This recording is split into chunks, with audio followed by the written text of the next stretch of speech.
It is the podcast for a Tuesday. Bob McCown and John Shannon with you, as per usual. You okay, Shannon? Well, I have to do a mea culpa first. Oh. I gave the Canadians one too many medals. One too many? Yeah. There aren't that many, so it's easy to count. Apparently, I gave them an archery medal. No, not apparently. I did give them an archery medal. I must have been hallucinating. So, a couple of guys on Twitter at William Tell and at Robin Hood really got after me. So, William Tell and Robin Hood. Yeah. No, anyway, so we did not win. We did not win a medal in archery. So at this point, as we record, Andre DeGrasse is in fact the only male to have won a medal at the Tokyo Olympics for Canada. Well, I think I alluded to that. Yeah, and for some reason, whether it was I'm trying to do the 13-hour time change every time to try to watch things live all the time, and the CBC app is so good. It's so much fun to bounce through all the different venues. I had them winning a medal where they didn't. So, well, shame on you. I know it's first time I've made a mistake today, and it won't be the last. Well, actually, the mistake was made yesterday, or the day before, or one Friday. How do you know? With the podcast, you never know. Guy could have listened to two in a row.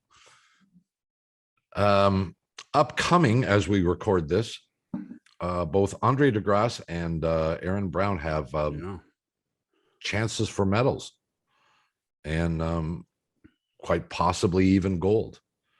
Aaron Brown beat the favorite in his heat, which doesn't necessarily mean anything because guys slow up. And Andre DeGrasse set a Canadian record at 19.73 seconds.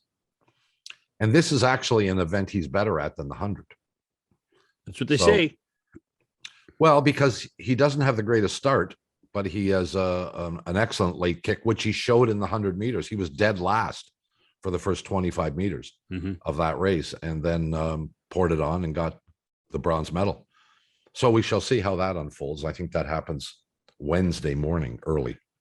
Over the next 24 hours. All things in the morning early.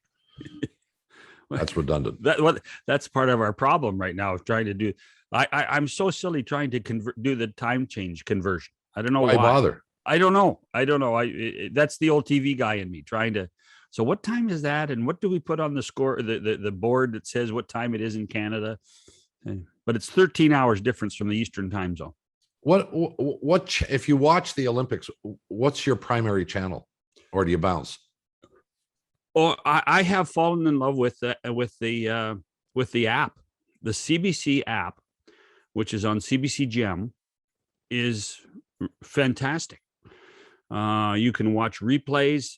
You basically become your own programmer. So you can watch the live show that's on the air on the network, or you can go to each individual venue and watch the proceedings of the venue raw. The technology is spectacular. Very good. Well, so I'm an Apple TV guy, or anybody has a smart TV can download CBC Gem. It's free. I mean, well, it's not free. You and I pay for it in our taxes every week. And then within the CBC Gem app, there is a CBC Olympics app that is it's phenomenal. The pictures are beautiful. The commentary is simple, if there is any commentary at all. It's that's the way I watch most of the golf. I can tune in and tune out and watch the golf anytime I want it. I have absolutely no idea what you're referring to, but it sounds intriguing. Bob, come on. No, technology. It's 2021. I'll come over and try to set it up on your TV. Sure, just like you came over to pick up your dog food. I got my dog food. Yeah, you got your dog food because I basically delivered it to your neighborhood. Yes, you did. Yeah, it was very kind of you. Yeah, it was very kind. But you're just trying. There was no kindness at all. You were just trying to get rid of it as you prepare for your move. Well, it sat inside my door. Those 3 big bags sat inside my front door for like a month. You must have a small dog. Those are well-sized bags. They are not big bags. Well, they're pretty. When you have big dogs, you have big bags. Well, they're pretty big bags. Now, is your dog? Are your dogs loving every moment? Are they? Yeah. Lucy's right here. She's going to tell you any second. So. Well, Kevin's still asleep, so we can hold off on that. Blue Jays got a new pitcher, and he was extraordinary in his first start. Had a couple of innings where he got in a bit of trouble, but wiggled his way out of that. Yep. And the Toronto Raptors see the departure of Kyle Lowry, which is not shocking, not unexpected in any way, shape, or form. But nonetheless, the reality has hit, and we'll discuss those things. Steve Simmons will join us along with Rob Longley, and we'll get to that after these messages. McCown and Shannon with you again, and we are joined by Steve Simmons, Rob Longley, both with us.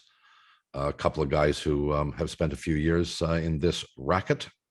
They're kind of like they're the DeGrasse and Brown of post media. You know, they're good at really good partnership. Well, thank goodness it's not a relay. Well, let's talk about. We were going to talk about baseball. We'll get to that.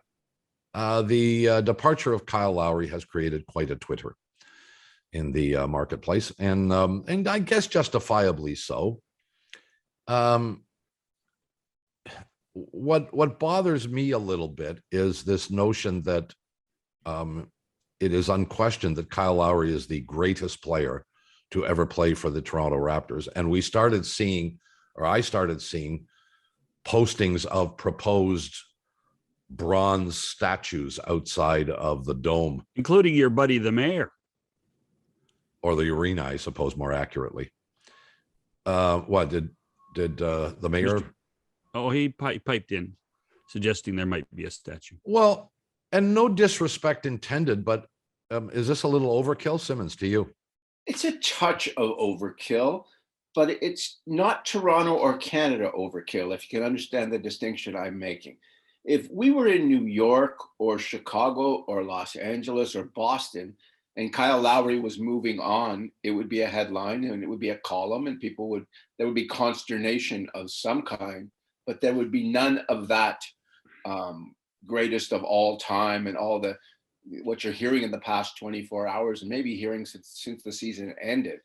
And I think Kyle Lowry was a very good player for a Toronto Raptors team that went from being embarrassingly bad to winning a championship. And he was central to all of that, although not central completely to them winning a championship. They obviously had to bring Kawhi Leonard in to do that. But he was the constant from the beginning to the title being won, to what came afterwards. And he was sort of the one guy you could look to he's the greatest in the history of the franchise. It's a horrible franchise historically. I mean, if you look at the entire history, and they haven't had very many great players, and they haven't had, Chris Bosh is going to the Hall of Fame, although I'm not quite sure why.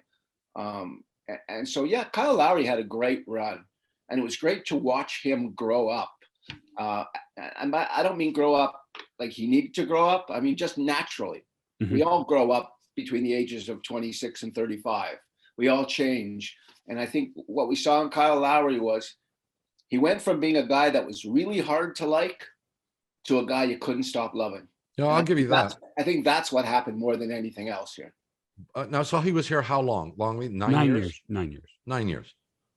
At what point was he the best player on the Toronto Raptors? See, that's a good point. Now, admittedly, Bob, I haven't followed basketball as close as others in this market. Sure. I must admit that the love-in last night, I got off the golf course and turned on the radio, and the talk had already started about the greatest Raptor of all time. And I thought, my goodness, is this just recency bias, or have I missed something here over the last 9 years? I mean, obviously he was an outstanding player. Obviously he was a great player with the Raptors. And I think if you're going to enhance his legacy or describe his legacy, it is that he played here for 9 years, and that it is that he won a championship here. But Kyle Lowry isn't the main reason that the Raptors won a championship. He was a good franchise player for a long time and deserves some platitudes, but I'm not so sure that we have to put the statue up right now, unless you're going to put it beside Zach Hyman. Is that what we're going to do? That may be a slightly unfair comparison, but I get it. Here's the problem right now is that there's this giant piece of heart been taken out of the market in Zach Hyman, Kyle Lowry. And so Toronto loves Feist. Yeah, character guys. Yeah. They love that kind of player. And I think that's part of the narrative with Kyle Lowry is they love that kind of a player. Is he an all-time great NBA player? No. He's going to be in the Hall of Fame, I think, but everybody in the NBA gets in the Hall of Fame when you're any good. And so, yeah, he'll get there one day. But think at what Rob's a good point. At what time was he 15th best player in the NBA? Was he ever that? I don't think so. I don't think so either. What I want to know is if Kyle Lowry can get $90 million for 3 years in Miami with Pat Riley, what does Pat Riley see in Lowry that this organization doesn't? Any thoughts, Steve? I think what happened in the playoffs was illuminating to me. All these teams tried to pick up Lowry at the deadline. The Knicks tried. I think the Clippers tried. The Heat tried. The 76ers tried. And one by one, they all went down quite, quickly in the playoffs or badly in the playoffs. And it was like, if we only had Kyle Lowry, how much would that have changed the Lakers? How much would that have changed the Heat? How much? Like, he's a perfect complement. He doesn't have to be your best player. He's a perfect complementary guy in the circumstance, as he was to Kawhi Leonard in Toronto when he was the second best player on the Raptors. And I think these teams all look and say one additional piece to what we already have will put us in that championship, circumstance or in that championship debate of sorts. And $30 million is just the going rate, John, although it's awfully hard to think you're doing it to a guy 36 years old. But it's the going rate now in the NBA for a player of that caliber. That's what Chris Paul got too. So.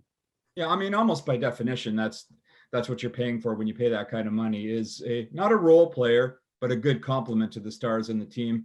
And if you look at, like Steve said, I mean, you get a character guy, a proven guy in the playoffs, and a guy that can help you win, can be a big part in taking you over the top. He's not going to be the main guy that gets you there, but he's going to be a very good complementary piece. 3 years, maybe you're paying a premium for the first 2 years because by the end of it, he'll be getting a little long in the tooth. But I mean, you could see why a guy like Pat Riley would make a move like this. I was in Rio for the Olympic gold medal game. The United States won, and Kyle was on the U.S. Olympic team. And just to give you a sense of sort of where he fit into American basketball, I think he was about the 8th player on the Olympic team. And he didn't play a whole lot of minutes, and he wasn't a game-changing guy at that level. And, and probably 5 or 6 players or 7 players weren't there that could have been there. And so it sort of gives you a sense of where he fits into the league numbers wise. But, the dollars these days are the dollars. I mean, I take the Lou Lamoriello approach to every contract now signed in free agency. It's too much money and it's too long. Well, I think Miami's interest is a case of that happens consistently in sports, and that is the grass is always greener. The other guy's guy is more alluring than your own. And it raises the issue of the Raptors' decision to let him go, which essentially they did. And I think that tells you something, that nobody knows Kyle Lowry better than Masai Ujiri or the rest of the staff or Nick Nurse, the head coach. If they thought they were sure he had enough in the tank to be an impact player for the next year, 2 years, hopefully 3 would be a stretch. Why wouldn't they pay him the $30 million, which is essentially what they've been paying him the last, how many years? A bunch. Several. Yeah. My guess is it's term, that they didn't want to pay whatever term Lowry and his camp were demanding, because of they've probably seen a little bit of decline in his game, and certainly projected that to be more so 2 years down the road. So they didn't want to give him term, would be my guess. Well, there was also some health issues in the last year. Sure. He missed a lot of time in this shortened season. And here's the thing, Bob, what we don't know where the Raptors are heading right now. Masai still is without a contract. They've made no real significant moves yet of any kind. We don't know who, if any, free agents are coming in. We don't know who comes in on the sign and trade, and more importantly, who stays. Right. Sign and trade. Like, which guys do they take? Goran Dragic and then send him somewhere else? You know, who do they keep? What is their team going to look like? Is Pascal Siakam on this team? You know, first and foremost, I want to see Masai's name on a contract, and then see where the Raptors go from here. And knowing him as well as I do and as we do, he's going to find a way to win, because that's the only thing he's interested in doing. Yeah, and I think it's fair to say that we all believe that Masai and Maple Leaf Sports Entertainment have some sort of framework of an agreement. Masai seems to be doing his job. Bob, it's the first week in August. He better have something in the drawer. Well, I mean, we're talking about 60 days to camp. No, and that's my point, John. Is I think the debate or the concern that Masai may be leaving should be put to rest pretty much. I think we're at 99.9% that he's going to be around. And the truth of the matter is, if they never announce that he has a new contract, what do I care? He's going to get paid a lot of money for a president, and deservedly so, I suppose. And the other thing I think is, as we take a look at, and Steve alluded to this, and Rob too, as we look at the unfolding of this team, do we have confidence that Masai Ujiri can pull a rabbit out of his hat? Well, I think we have to, because he's done it before. And we don't know what it's going to look like, but I assume it's not going to look exactly like what it looks like today. Well, let's put the Lowry thing to bed and focus a little bit on the Toronto Blue Jays. Is this a team that is, I was going to say good enough, but are there enough pieces here and do we have enough confidence that this team can be in it in September? Longley, this is your wheelhouse. Yeah, I mean, it's going to be interesting to see how this unfolds. I mean, are they good enough? They're certainly improved post-trade deadline than pre-trade deadline. They certainly can score a lot of runs. I mean, their run differential is crazy. It's well over 100. And I think they're going to be better equipped to close out games. But if I'm a Blue Jays fan, my concern now is there too much left to do? They're a team that's really been 3 to 4 games above 500 for most of the season, and they're going to need to be almost 20 games above 500, but by the end of it. The Yankees are still ahead of them. The Red Sox are fading a little bit, but because Tampa's past them, but there's still a long way to go there. And even Seattle and Cleveland are slightly in the mix for this wild card race. So, I mean, my concern would be that there's too much to do. And they haven't really shown us a sustained run at any point in this season. We've seen the odd 3 or 4 game winning streak against sort of the dregs of the league. But when it comes to playing a team that's 500 or better in the mix of that schedule, they can't seem to extend a hot run. And to my projections, they're going to need to get to 92 wins probably. And to do that, they're going to have some serious win streaks along the way, much the way the 2015 team did. They're going to have to win 7 or 8 in a row, 9 of 10, 10 of 12. To get themselves in a position. And realistically, wild card is the best shot at this point. They're a much better team than they were, but I think they may have left themselves with a little bit too much to do. Well, I remember the 15 team, of course, we all do, but not to the degree that perhaps the analytics crowd does. But it seemed to me that team had a level of consistency and an ability to win close games. And if they had the lead going to the 8th or 9th inning, there was no concern. This team, for whatever reason, loses a lot more close games than they win. The fact that they've got their plus 100 runs tells you a lot, really, that when they're hot, they'll win by an enormous score. And when they lose games, generally they don't get blown out, but they can't win the close one. And I really don't know what the psychology of that is. Simmons, do you have an opinion on that? I love this roster. So do I. I think this is the best Blue Jay. Throw the 15 and 16 seasons out for a minute. This is, other than those two teams, this is the best Jays team we've seen in 25 years in terms of the talent level, in terms of the depth, in terms of. Do you mean just offensively, those teams? No. I mean, just putting all the capabilities together, and yet they don't know, as Rob points out, they don't know how to win, and they have put themselves in a position now where they are so far behind in terms of how do you get to 90 wins that I don't think it's possible for them to get to 90 wins. Like, they're going to have to play like 770 baseball to do that. And I don't see that happening. There's only 59 games left. You're going to have to go on one heck of a streak. And, they just seem to be able to run their way out of games, field their way out of games, pitch their way out of games, and not hit, with all their great hitting, not hit in the late innings. Yeah. Not hit in innings 7, 8, and 9. And so, that run differential number is astounding. And when you look around baseball, it's one of the best in baseball. But think of all of the games against all of the really bad teams in the American League that they've won 7 and 8-0. And so the run differential is a little bit misleading.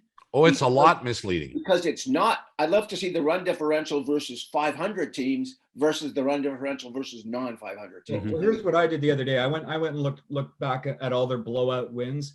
They've had 9 wins where they've won by 7 runs or more, and a few of those are 10 runs or more. So that gets your run differential up to 65 right there.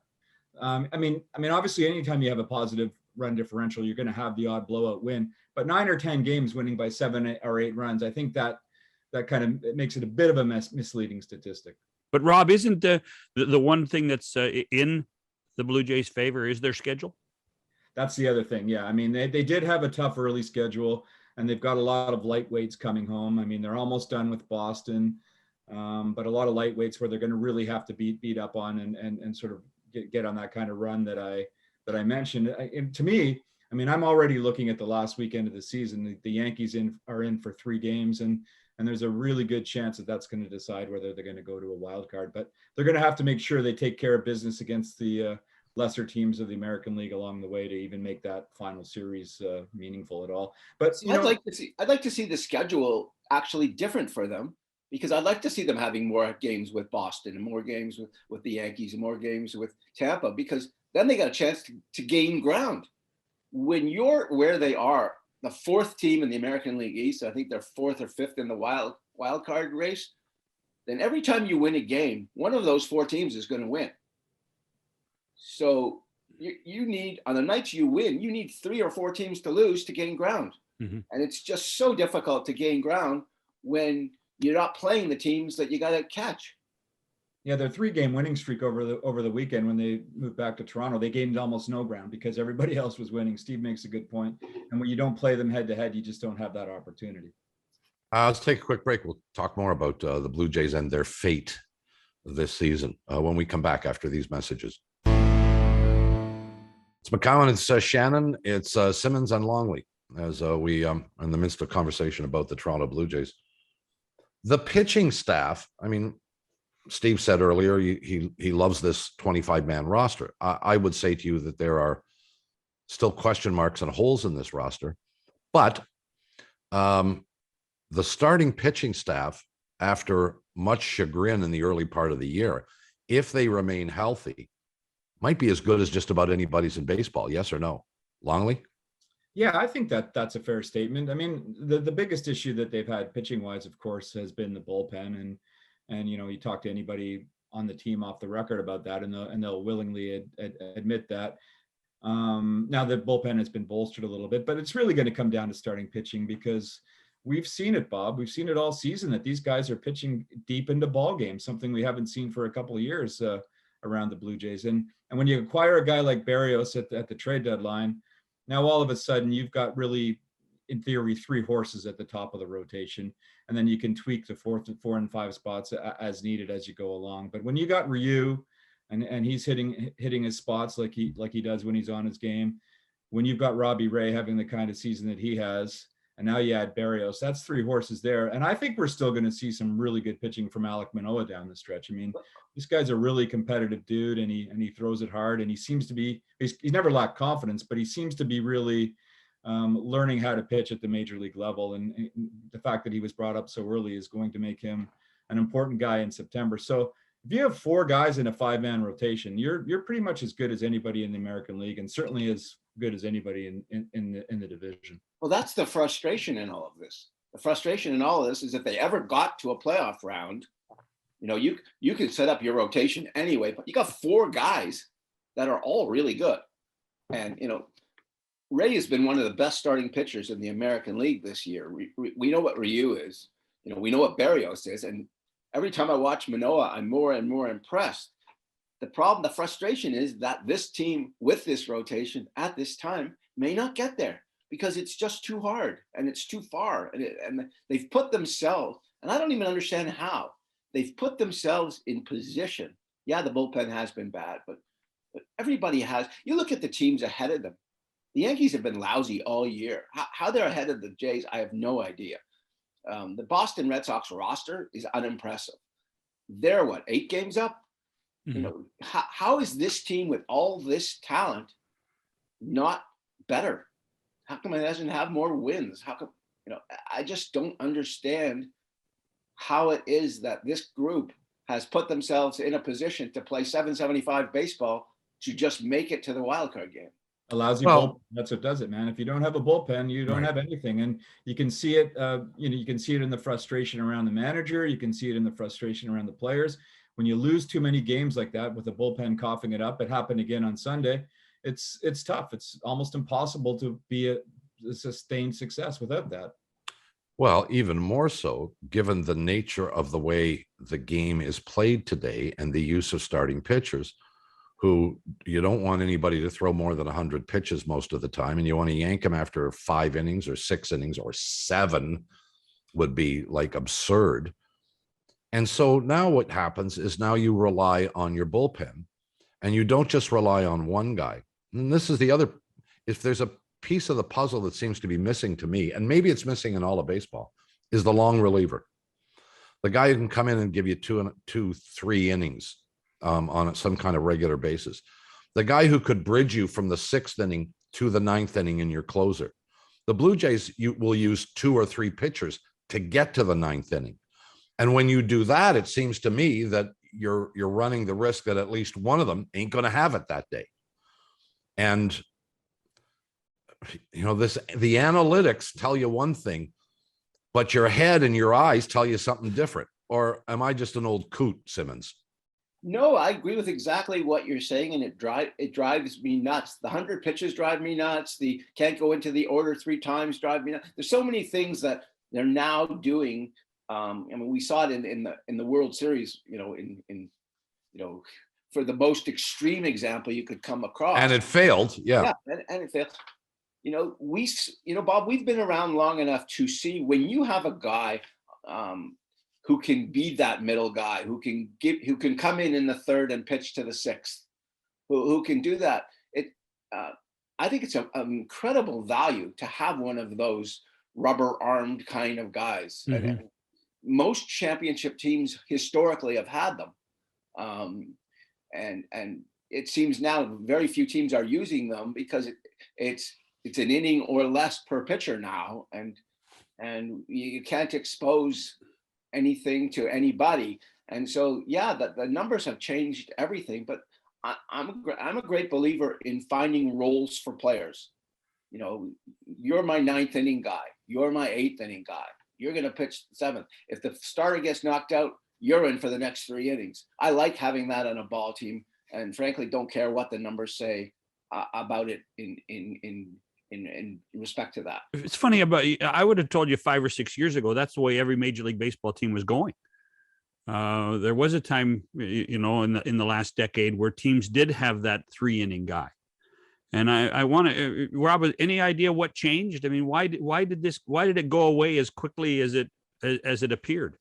Well, maybe there was an emphasis on developing closers and really the guys with the high velocity, and that seems to be what so much of bullpen pitching is about these days is velocity. But I mean, I actually think that the Jays may have a couple of answers for long guys coming from, and I think that they won't be shy to use it. And I talked to Charlie. Well, Pearson would be one, wouldn't he? Pearson would be one because it's almost certain that he's going to be back with the team, and it is certain that he won't be a starter. So he could be at least a 2 to 3 inning guy. And the other guy is Ross Stripling. I mean, I don't think that he's going to stay in the rotation. And I think he will be the odd man out, mainly because he's been a long guy before. That's what he did with the Dodgers. I mean, he threw some significant games for the Dodgers in the playoffs as a long guy.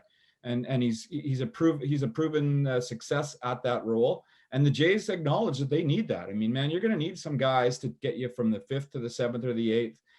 And whoever emerges as what stands as a closer for the remainder of the season, they're going to need a guy to be literally the setup man that they haven't had. And I think both Pearson and Stripling are possibilities to fill that role. When the Jays won World Series in 92 and 93, they had people like Jimmy Key, Todd Stottlemyre, all in the bullpen when they needed them to be. Occasionally they would start a game, but when they needed them, they had them there. And if you go back to the Dodgers last year, the Dodgers had guys who weren't starting for them. They were starting pitchers who they went to, and they did real yeoman's work to get the Dodgers through to winning the World Series. And I think they sort of showed that you can still use that kind of pitcher when needed in the right circumstance. Well, in fairness, when you get to the World Series, you're going to have probably 3 starters, maybe 4. Right. But probably only 3. So you got 2 other guys that can be inserted in that long relief kind of scenario or emergency long relief. More accurately, in 92, 93, what the Blue Jays did with guys like Stottlemyre, Key, Wells, a bunch of guys, they were young starting pitchers, and they used them out of the bullpen to kind of get their careers started. Mm-hmm. And that philosophy has sort of disappeared from the game, and certainly in the Blue Jay scenario. Now, maybe Pearson will become that kind of guy, but that'll be more out of necessity, more because I don't think they trust him to be a starting pitcher, and they don't think he's good enough to be among their top 5, even 6, as long as everybody is healthy. Yeah, and they can't build him up to be a starter yet either, because that's a whole thing No. as well now too, right? Didn't they kind of go through that with Aaron Sanchez though? Sure, they did the same thing. As was an 8th inning setup guy, and he was terrific in 2015, I think, or whatever year it was. Yep. And then he became a starting pitcher where he led the American League in ERA before blisters and everything set him back. Rob, any thought about Rogers Center being a real advantage for this club now? That'll be interesting to see. I mean, obviously they said all the right things when they came back on Friday about how it was nice to finally have a home. And, I was talking to Montoyo about this on the field as well. And it's like literally they lived out of their suitcases for 2 years. So there's got to be at least some satisfaction to moving into a condo down in that part of the city for a couple of months where you can, literally unpack. And if you have family, you can bring them along. And I think the fans will be a bit of a factor. We saw, decent crowds in the weekend, and I suspect that if things continue to trend in the right direction, maybe the capacity will double to closer to 30,000. But it's going to take some time getting used to the ballpark. I think we saw a few of the players maybe struggle a little bit with that on the weekend. But here's one thing: I think it's going to help their pitching, because balls aren't going to fly out of the Rogers Center the way they fell out of TD Ballpark in Dunedin and in Buffalo, where some of those cheapo home runs helped the Jays' run differential, but they also hurt them late in innings when the opposition took advantage of those situations as well. So yeah, I think it's going to be a bit of a home field advantage. If you read Bo Bichette's comments, he wrote one of those Players Tribune things, and he was quite emotional about it. He thought, it's like, we were tired of being on the road. We want to be home. Now it's an easy thing to win over the fan base and say that kind of thing, but I think there'll be something at least a little bit tangible to being back at the Rogers Center. Well, one of the amazing things about this group is that so few of the guys have really played any meaningful baseball there. When Guerrero was last here, he was a guy struggling to figure out where he is. And you look around, Marcus Semien is new, and a lot of these guys are new, and Springer's new, and so they're just figuring out what it is. But as Rob points out, every player I spoke to on Friday seemed so happy to not be, and they kept using the same term, I'm not living out of a suitcase anymore. And we've all been on the road, and the road can become awfully tiresome when the trips are long, but when the trips are a couple of years in length, that's a lot longer. Can't even imagine. I will say this much, as somebody who spent a lot of time in that facility watching baseball games, having 13,000, which is really what they have, 13 and change, because they're allowed 15 of everybody, and there's all kinds of staff that count in that number. So it's 13 and change. Having 13,000 in the ballpark as compared to 35,000 in the ballpark is a dramatically different scenario. And I don't think we have any reason to believe that we're going to get to 35,000 for the balance of this year. So whatever impact they get from the fans, and I never really understood that,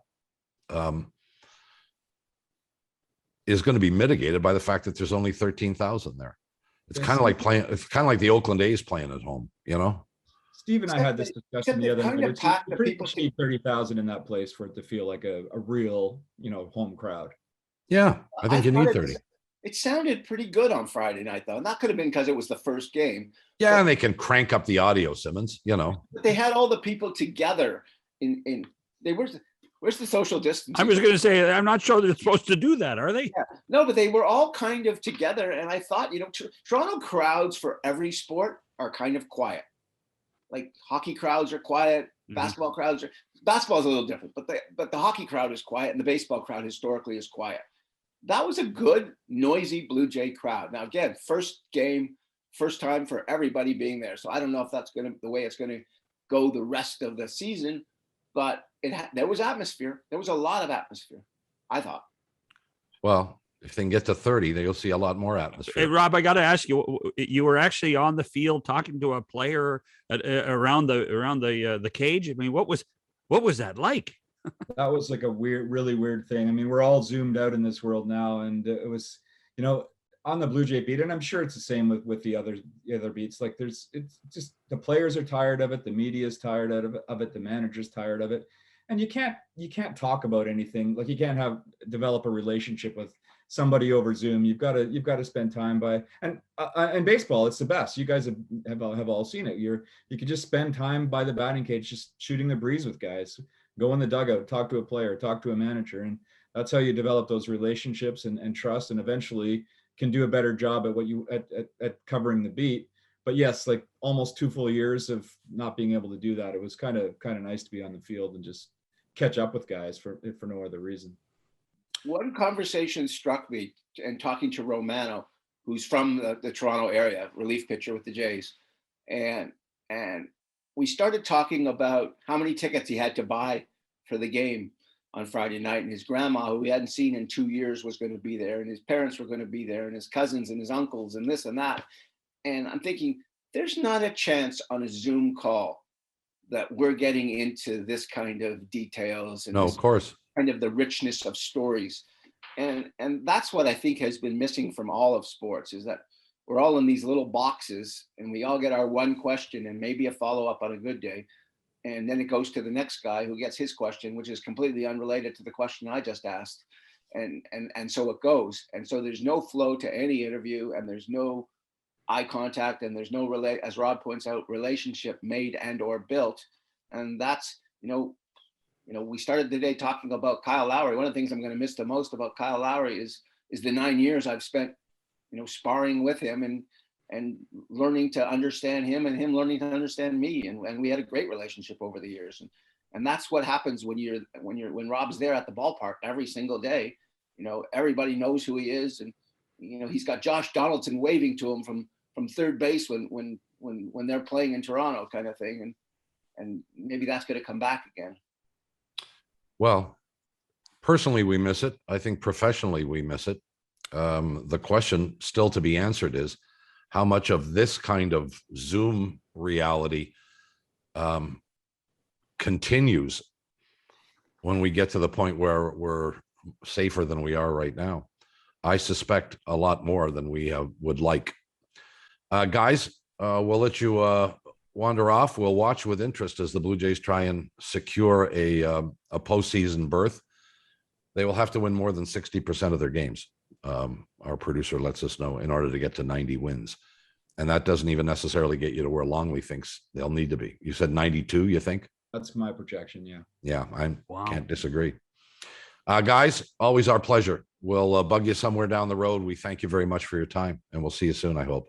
Good. Sounds good. Thanks, guys. Steve Simmons, Rob Longley. We'll come back after these messages. Thanks again to Steve Simmons, Rob Longley, for being with us. We don't often bounce around from subject to subject, sport to sport, but I think it was mandated by the developments of the last couple of days. Almost like a roundtable, Bob. It's almost like a roundtable. Well, a little shorter than a roundtable. No, but my point is that the fact that, well, yeah, listen, we had to, even though the plan from the producer was to talk baseball today, you had to address the Lowry issue because it happened last night, right? Yeah.